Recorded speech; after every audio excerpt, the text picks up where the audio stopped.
আপনাকে হামজা খারাপ বানাবে না, আপনাকে সরাসরি গোমরাহ করে দেবে কে? সুতরাং আজকে থেকে সিদ্ধান্ত নেবেন যে দরবারে কোরআন চলে না, কোরআনের কর্মসূচি নেই।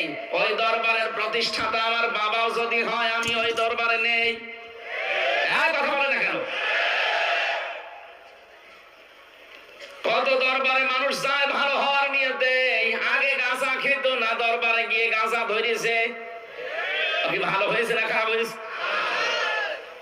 কুষ্টিয়ার লালনের মাজারে মানুষ যায় ভালো হওয়ার নিয়তে যায়, কিন্তু কোরআনে কারিম সেখানে চলে না।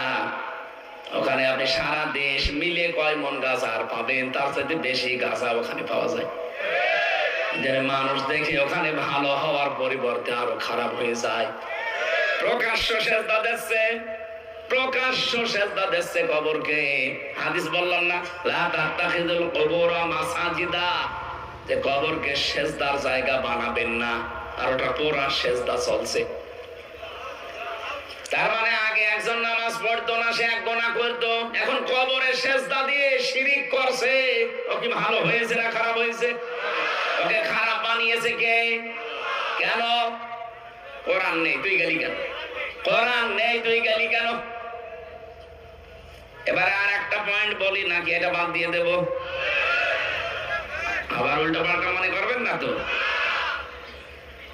আপনি বুঝলেন যে দরবারে কোরআন চলে না, সেখানে গেলে আল্লাহ আপনাকে পথভ্রষ্ট করে দেবে, গোমরাহ বানিয়ে দেবে।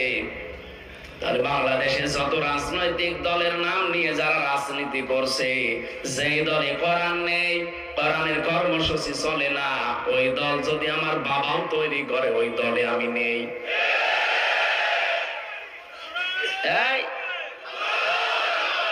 এটা প্রকাশ্য রাজনীতি হয়ে গেল, তারপরেও টের পাচ্ছেন না।